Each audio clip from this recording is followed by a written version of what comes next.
सज्जन थे, वकील थे, वो कहा करते थे, अब बेटा हाई कोर्ट में प्रैक्टिस कर रहा है, लेकिन जिस दिन मेरे साथ सुप्रीम कोर्ट में प्रैक्टिस करे और किसी दिन मुझे हरा दे, उस दिन सोचता हूं रिटायरमेंट लूंगा और कहूंगा मेरा कार्य पूरा हो। और बोले उस दिन तो आपको भी बुलाऊंगा, मैं घर में उत्सव करूंगा। मैंने कहा हारने का उत्सव?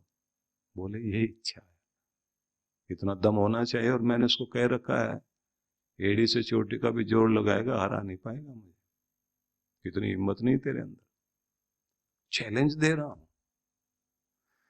अद्भुत चीज है कि संतान आगे जाकर के तप में, जप में, साधना में, गुणों में, व्यवहार में, सब चीजों में अपने पूर्वजों की कीर्ति को आगे बढ़ाया, अमृत प्रदान करे, दीर्घमायु और लंबी आयु जीते हुए अपने परमात्मा को पाए। रायश्च पोषे रूपत्वा सदैव, ऐसा धन धान्य से, समृद्धि से भरा घर, ये वेद में कहा है कि भगवान से मांगो कि ये मुझे दो तुम भगवान। और बड़ा मजा आता है जब आप कभी वेदों को पढ़े, तो वहां बहुत आनंद आएगा। हालांकि आज का हमारा विषय गीता है, लेकिन कभी कभी लोभ संवरण नहीं होता। लिखा है ना, आयने थे परायणे दुर्वारोहंति पुष्पणे, तुम्हारे घर के आसपास दूब घास का मैदान, पार्क बनाओ,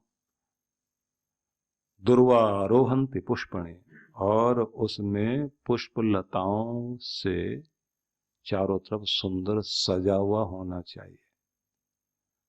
और उत्सवा जायताम हृदय, हर दिन उस घर में उत्साह बना रहे, उत्सव बना रहे।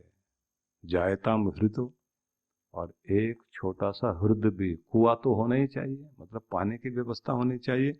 पुंडरीकवान, और एक छोटा सा तालाब रखो जिसमें कमल खिले हुए हों,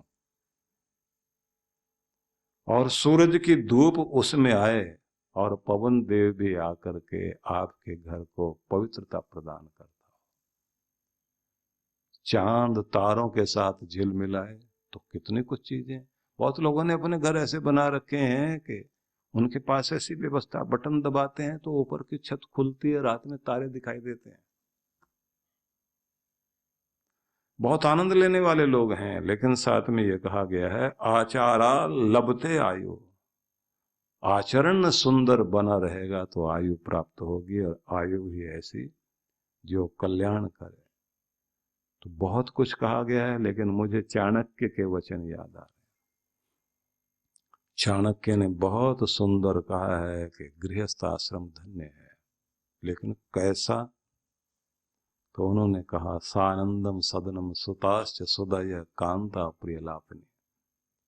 जिस घर में सब हंसे हंसाएं, न जले न जलाएं, न दुखी हो न दुखी करें, ढूंढ ढूंढ के ऐसे कड़वे शब्द बोले जाते हैं कि मिर्ची खाने से तो पता नहीं जबान पर कोई असर आए ना आए, पर तन बदन में आग लग जाए, ऐसी बात बोले आगे। और सब लोग ढूंढ ढूंढ के रखते हैं। मैंने भी ऐसी सुनाई, उसको सारी जिंदगी याद करेगा। तो जहां ये चीजें होती है ना, टोंट कस रहे हैं, कड़वे वचन बोले जा रहे, व्यंग की भाषा बोली जा रही है, तो बात ध्यान रख लेना। कहा गया एक दुधारी तलवार दो तरफ काटती है, एक को कुंता बोलते हैं, कुंता, उसमें नोक भी होती है आगे, भाला टाइप का, बल्लम, बींद भी दे और दोनों तरफ से काट भी दे। बोले वो क्या होता है? का व्यंग होता है। ये टोंटिंग भाषा में जो बोलते हैं ना, आर पार निकल जाए आदमी। जिन घरों में ये चलता है तो कहते हैं दरिद्रता वहां बसती है, मन में शांति नहीं रहेगी, चीजें इकट्ठी करके रह लेगा आदमी, लेकिन खुशियां नहीं रहेगी, न बीमारी पीछे छोड़ेगी, न चैन की नींद आएगी। बाहर तो क्या दुश्मनों से लड़ेंगे, बीमारियों से तो क्या लड़ेंगे, गरीबी से तो क्या लड़ेंगे, उनकी अपनी लड़ाई खत्म नहीं होती कभी। उन्होंने बाहर नहीं ढूंढ रखा, कोई आपस में ही लगे हुए हैं। उनके लिए हिंदुस्तान पाकिस्तान नहीं, वो तो खुद ही बने बैठे हैं। रात में भी लड़ाई, दिन में भी लड़ाई, खाते खाते लड़ पड़ेंगे, पहनते पहनते कपड़े लड़ पड़ेंगे। पानी पीते पीते लड़ाई शुरू। सानंदम सदनम, जिस घर में आनंद बना हुआ और सब उस आनंद का कारण बने हुए हैं। मेरी तरफ से कोशिश रहनी चाहिए मेरे घर में मुस्कुराहट रहे। ठीक है, बर्तन जहां होंगे खटखटाएंगे, आवाज तो आएगी ना। आवाज आना, लड़ पड़ना, वो सब चल सकता है, लेकिन कहते ना कि विचार भेद चलता है, मन भेद नहीं चलता। सबके विचार एक जैसे हो ही नहीं सकते, स्वभाव एक जैसा नहीं हो सकता। तो सबके विचार अलग हो सकते हैं, स्वभाव अलग हो सकते हैं, लेकिन सबके मन अलग अलग नहीं होने चाहिए, दिल अलग अलग नहीं होने चाहिए। दिल तो एक रहे, प्राण एक रहे। शरीर अलग अलग घूमते दिखाई देते हो, लेकिन सब में ऐसा लगे जैसे एक ही आत्मा है सब। तो कहते हैं कि उनके घर में स्वर्ग आता है। सुताश्च सुधय, बुद्धिमान संतान, कांता प्रिय लाभनी, मधुर बोलने वाली, साथ देने वाली, आदर्श को समझने वाली पत्नी, सन्मित्रम, अच्छे दोस्त, सुधनम, और ऐसा धन जिसके स्रोत कई सारे हों। एक स्रोत सूख भी रहा तो दूसरे तीसरी जगह से आ रहा है और आपके काम चल रहे हैं, और आपका सिस्टम आपके लिए कमाए। आप मजदूरी करते हुए ना कमा रहे हैं। मजदूरी करते हुए कमाना वो है, दुकान पे जब तक जाके बैठ रहे, दुकान चल रही है, बैठना बंद कर दोगे तो पानी आना भी बंद हो जाएगा। और जिनका सिस्टम बन जाता है तो उनके लिए उनका बिजनेस कमाता रहता है, और सेठ जी जो है चुपचाप आराम से घूम रहे, तीर्थ कर रहे हैं, बड़े बड़े सभाओं में जा रहे हैं, आ रहे हैं, ऑफिस में 2-4 घंटे जाके बैठते हैं, कंट्रोल पूरा है। अपनी बुद्धि का प्रयोग करते करते, क्योंकि आर्थिक स्वतंत्रता प्राप्त करते करते लोगों की 60-65 साल की उम्र हो जाती है, और जब तक वो आर्थिक रूप से स्वतंत्र हो पाते हैं तब उनको पता लगता है उम्र तो हाथ से निकल गई। अब तो पैसा बीमारियों में ही लगाना है, कभी घुटनों को देखना, कभी कमर को देखना, कभी आंख को, कभी दांत को, कभी आंत को। वही डॉक्टर, उन्हीं के नंबर आपके पॉकेट में। और डॉक्टर का बड़ा आदर करता है उस समय आदमी जब बीमार रहता है ना, ऐसा उठ के खड़ा होता है जैसे राष्ट्रपति आ गया, क्योंकि शरीर में बीमारी है। उस समय वही लगता है कि बस यही है जो बचा सकता है। इसलिए कहा जाता है कि व्यक्ति को अपने शरीर का इसलिए ध्यान रखना है कि इसी में पूरी जिंदगी बितानी है तुमने, और कहीं ऐसा ना हो कि तुम्हारे शरीर का कोई अंग तुम्हें मना कर दे कि दोस्त मैं तुम्हारा साथ नहीं दे पाऊंगा, क्योंकि ज्यादती करने में तुमने भी कमी नहीं छोड़ी। तो कभी घुटना साथ नहीं दे, कभी कमर साथ नहीं दे, मैंने बहुत बोझ उठा लिया तुम्हारा, लेकिन अब नहीं उठा सकता, घसीटना पड़ेगा, चाल बेढंगी हो जाएगी। आदमी कहेगा ऐसे तो हम चलते ही नहीं थे कभी, ऐसी शक्ल तो हमने सोची नहीं थी कि ऐसी भी हो जाएगी। वक्त रूप छीन लेता है, शक्ति छीन लेता है, अधिकार छीन लेता है, आकर्षण छीन लेता है। वक्त आता है तो आपको उस जगह बैठा देता है, जो दुनिया को सलाह दे रहा था उसको समझाने 20 आते हैं। इसलिए अपने आप को व्यवस्थित करना, सयोषित रति, आपस में पति पत्नी में प्रेम रहे, आज्ञा पराच सेवका, और सेवक ऐसे हों जो आज्ञा का पालन करें। जिसके घर में मुंह जोर सेवक हो जाते हैं ना, नौकर चाकर, जबान चलाएं और बात पूरी ना करें, वही सिरदर्द बने हुए हों।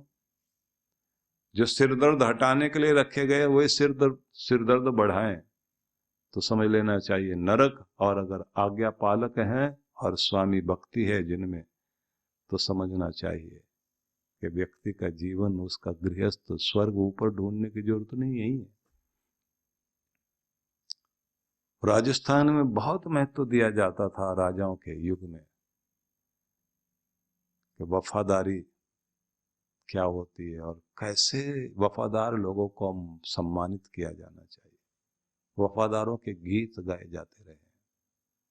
इसलिए आप उधर चाहे पन्नाधाई की बात करें आप, और राष्ट्रभक्ति के लिए जो हाडा रानी की बात करें, सिर काट के दे दिया था अपना, उस युवती ने अपने पति के लिए कि मेरा मोह नहीं, मैं तुम्हारे लिए कीमती नहीं हूं, देश कीमती है। अगर देश पुकारता है तो एक सिर क्या अनेक सिर दिए जा सकते हैं, लेकिन मेरे देश का सिर नहीं झुकना चाहिए। अद्भुत महिला हुई। कितने सारे उदाहरण देखने को मिलते हैं। गद्दारों की चर्चा भी हुई, लेकिन उन वफादारों की चर्चा होती है जिनके बारे में कहा जाता है ना, शीतल भाट राणा प्रताप के दरबार में कितने प्यार से कविताएं पढ़ता था, लेकिन दूसरे दरबारों में भी जाता था। एक दिन जब राणा प्रताप बहुत खुश हुए और उन्होंने शीतल भाट को कहा कि बोलो क्या चाहते हो। बोले, महाराणा मैं चाहता हूं आपकी पुरानी कोई पगड़ी हो वो आप मुझे दे दें। उन्होंने कहा, तुम जानते इस पगड़ी का क्या मतलब होता है? भले ही पुरानी हो गई, वो पगड़ी कपड़े की पगड़ी नहीं है, वो राणा प्रताप के सिर पर रखी गई पगड़ी है।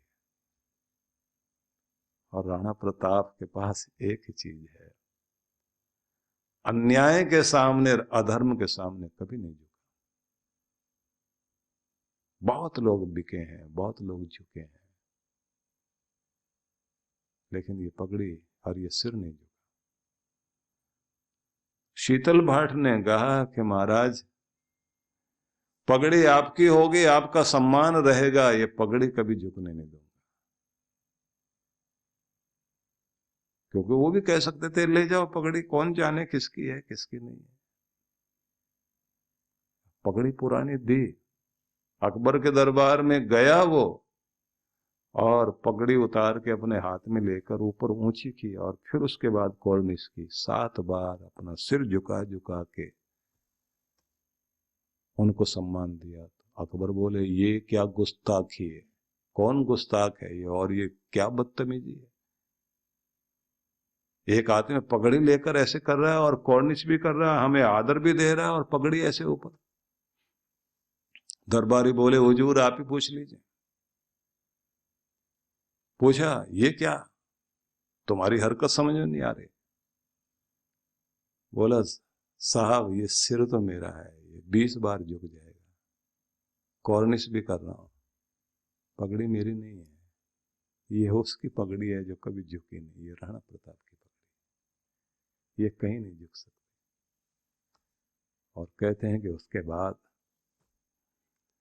अकबर ने कहा कि जहां ऐसे वफादार और ऐसे लोग हों कि सिर की तो बात क्या, जिसकी पुरानी पगड़ी भी झुकना नहीं जानती, उस आदमी को दिल से सलाम करने को मन करता।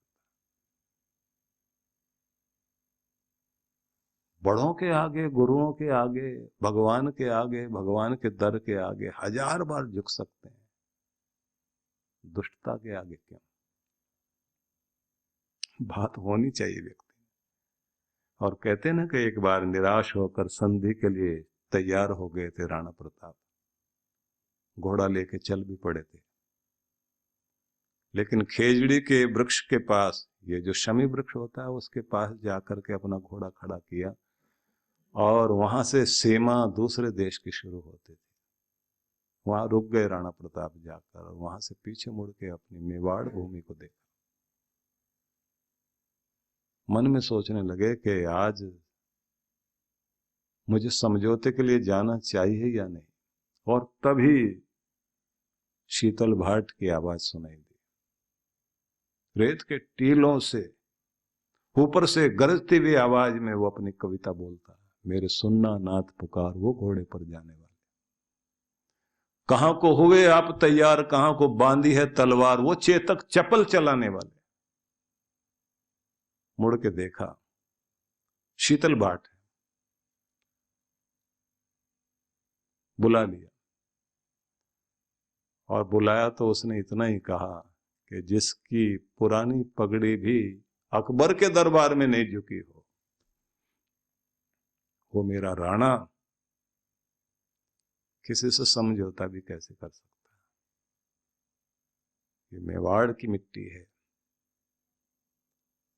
ये गौरवशाली मिट्टी है, और आप जानते हैं, इस गौरव गान के कारण ही कहा जाता है अगर आन बान शान का प्रतीक कोई हो सकता है तो राणा प्रताप। तो जिन लोगों के सिर में वो गर्व है कि इसकी भी कोई कीमत है, अपने स्वाभिमान को जो सुरक्षित कर रखना जानते हैं, जब दूसरे लोग अपने मुगलों के साथ में बेटियां ब्याहने में लगे हुए थे, जंगल के खाक छान कर भी, घास की रोटी खाकर भी जिसने अपने धर्म की और अपने देश की आन और शान को जीवित रखा, ऐसे लोगों का जब नाम जिह्वा पर आए तो दिखाई देना चाहिए, हमारे अंदर भी वो भावनाएं प्रकट होनी चाहिए। इसलिए मैं कहना चाहता हूं कि जिसके घर में वफादारी है, जिस देश में वफादारी है, जिस कुल में वफादारी, जिस समाज में वफादारी है, उसे कोई नहीं हिला सकता। इसलिए कहा जाता है वीरों ने देश बचाया है और गद्दारों ने मिटाया है। छोटे से लालच में आकर के गद्दारी करके दूसरों से जाके मिल गए, उन्होंने न जाने कितनों की हत्या करवाई और कलंक लगाया अपने कुलों को। तो सेवा परक अगर किसी के घर में, हमें खुद भी तो, हम सब भी तो सेवक है ना भगवान के, एक दूसरे के। तो ये ध्यान रखना चाहिए कि स्वर्ग वही है जहां वफादारी है। आतिथ्यम शिव पूजनम प्रतिदिन मिष्टान पानम गृहे। जिस घर में आतिथ्य होता हो, आए गए का सम्मान होता हो, कहते ना कि किसी घर में कोई अतिथि आता है तो वो अपने पुण्य छोड़ जाता है और वहां का जो पाप है वो खींच के बाहर ले जाता है। अतिथि का सम्मान समृद्धि लाता है। शिव पूजनम, और जिस घर में शिव पूजन हो रहा, भगवान का, अपने इष्ट देव का पूजन हो रहा, प्रतिदिन मिष्टान पानम गृहे, घर में भोजन तो बनता ही है, लेकिन कोई ना कोई ऐसी अच्छी चीज, मिठाई या ऐसे कोई पदार्थ भी बनने चाहिए, बच्चे से लेके बड़े तक मुंह मीठा हो जाए, वाणी मीठी मुंह मीठा भी हो जाए। साधो संगम उपासते, सज्जनों की, गुणी जनों की संगति मिलती हो, सत्संग मिलता हो। सततम धन्यो गृहस्थाश्रम, जहां निरंतर ये सब कुछ हो रहा है, ऐसा गृहस्थाश्रम धन्य है। और ऐसे आश्रम में रह करके, कहते हैं ना कि घर के अंदर शीतक यंत्र भी होना चाहिए। शीतक यंत्र को ही तो आप कूलर बोलते हो ना, तापक यंत्र भी हो, वातानुकूलित भी हो, सारी चीजें सुख सुविधाएं हो, और फिर वेदों का मंत्र पढ़िए आप, इंद्र श्रेष्ठानि द्रविणानि देहि। हे भगवान ऐश्वर्य देने वाले, हमें घर में श्रेष्ठ धन देना। 7 तरह की चीजें मांगी गई, तो भगवान ऐसी कृपा करे कि हम सबका घर भी बहुत समृद्ध हो, लेकिन साथ साथ में समृद्धि में कहा गया शिव पूजन, भगवान की भक्ति भी होनी चाहिए, सत्संगति भी होनी चाहिए, आतिथ्य भी होना चाहिए, अतिथियों का स्वागत सत्कार होना चाहिए, अच्छे मित्रों का साथ होना चाहिए। तो ये बहुत आनंद का आश्रम माना गया। गृहस्थ यहीं रहते रहते आप तप करते करते अपने भगवान की तरफ जा सकते हैं। जीवन यानी निरंतर दौड़ भाग, तनाव, शारीरिक व मानसिक थकान। कुछ सुकून के पल हम सबको चाहिए, ऐसा सुकून जो हमें ताकत, स्फूर्ति और आंतरिक शांति से भर दे। ध्यान यानी मेडिटेशन एक ऐसा माध्यम है जिसके द्वारा मन को चैन, शांति और सुकून मिलता है। और अगर ये ध्यान प्रकृति की गोद में किसी सुरम्य और शीतल स्थान पर हो तो क्या कहने। आइए परम पूज्य सुधांशु जी महाराज और आदरणीय डॉक्टर अर्चिका दीदी के शुभ नेतृत्व में सीखें ध्यान की कुछ अद्भुत विधियां जो न सिर्फ शरीर को शक्ति प्रदान करेंगी बल्कि आंतरिक शांति से भर देंगी। एक सुंदर अवसर है 5 दिवसीय ध्यान शिविरों में भाग लेने का, जिनका आयोजन 19 से 29 मई तक होगा और साथ ही 16 दिवसीय लघु चंद्रायण तप में भाग लेने का, जिसका आयोजन 31 मई से 14 जून तक होगा। इन शिविरों की अनूठी बात है कि इसमें प्रमुख ध्यान की विधियां तो होंगी ही, जैसे प्राणायाम, स्वास्थ्यप्रद ध्यान, कुंडलिनी ध्यान, चक्र ध्यान, पिरामिड ध्यान, पंचकर्मा, विभिन्न यौगिक क्रियाएं इत्यादि। साथ ही साधकों को मंगल यात्रा, पूर्णिमा दर्शन, यज्ञ, प्राकृतिक चिकित्सा के साथ साथ दर्शनीय स्थलों के भ्रमण का भी अवसर मिलेगा। सबसे खास बात यह है कि साधक मनाली के एक अत्यंत खूबसूरत रिजॉर्ट में निवास करते हुए इन सब कार्यक्रमों में हिस्सा ले सकते हैं।